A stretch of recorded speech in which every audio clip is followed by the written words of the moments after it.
Daily Words of God. Today, man's pursuit of becoming an overcomer and being made perfect are the things that are pursued before he has the life of a normal man on earth, and are the objectives that man seeks prior to the bondage of Satan. In substance, man's pursuit of becoming an overcomer and being made perfect, or being made great use of, is to escape from Satan's influence. The pursuit of man is to become an overcomer, but the final outcome will be his escape from the influence of Satan. Only by escaping from the influence of Satan can man lead the life of normal man on earth, the life of worshiping God. Today, man's pursuit of becoming an overcomer and being made perfect are the things that are pursued prior to having the life of a normal person on earth. They are pursued primarily for the sake of being cleansed and putting the truth into practice, and in order to achieve the worship of the Creator. If man possesses the life of a normal person on earth, a life without hardship or affliction, then man will not engage in the pursuit of becoming an overcomer. Becoming an overcomer and being made perfect are the objectives that God gives man to pursue. And through the pursuit of these objectives, He causes man to put the truth into practice and live out a life of significance. The objective is to make man complete and to gain him, and the pursuit of becoming an overcomer and being made perfect is merely a means. If, in the future, man enters into the wonderful destination, there will be no reference to becoming an overcomer and being made perfect. There will only be each creature performing their duty. Today, man is made to pursue these things simply in order to define a scope for man, so that man's pursuit is more targeted and practical. Without it, man's pursuit of entry into eternal life would be vague and abstract. And if this were so, would man not be even more pitiable?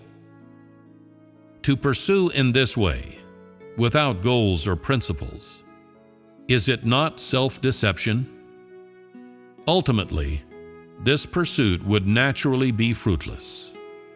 In the end, man would still live under the domain of Satan and would be incapable of extricating himself from it. Why subject himself to such aimless pursuit? When man enters the eternal destination, man will worship the Creator. And because man has gained salvation and entered eternity, man will not pursue any objectives, nor, moreover, will he need to worry that he is besieged by Satan.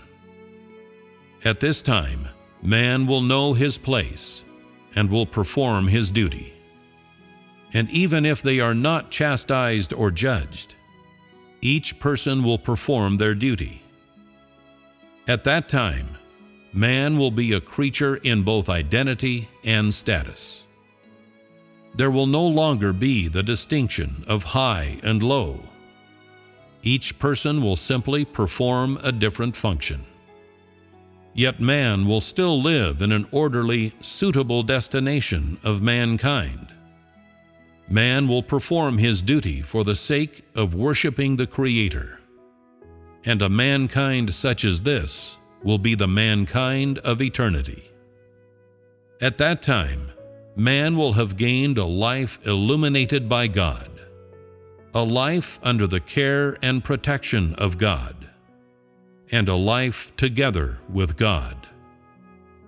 Mankind will lead a normal life on earth, and the whole of mankind will enter onto the right track.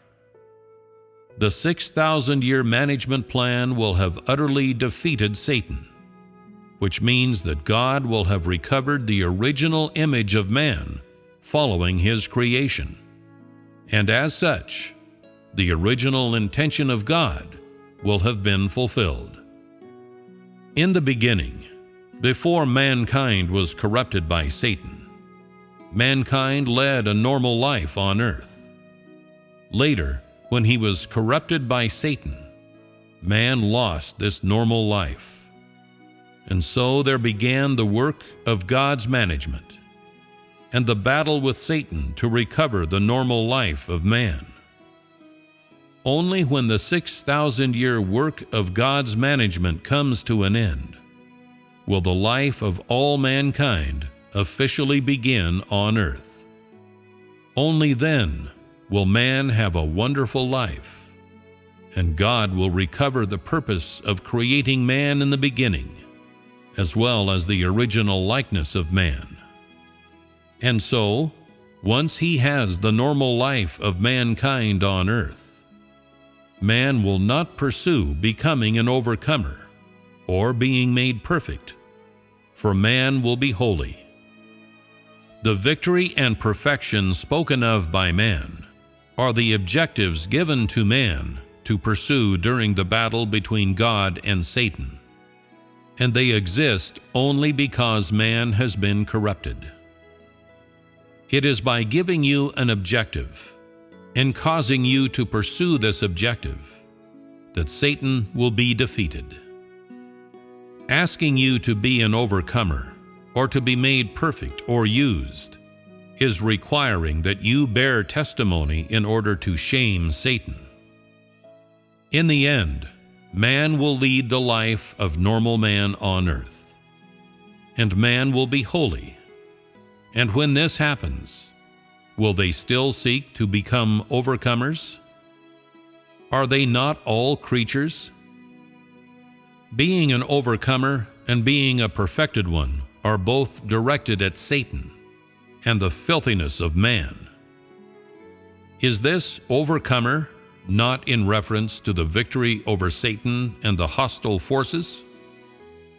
When you say that you have been made perfect, what in you has been made perfect? Isn't it that you have divested yourself of the corrupt, satanic disposition so that you can achieve the supreme love of God? Such things are said in relation to the filthy things within man and in relation to Satan.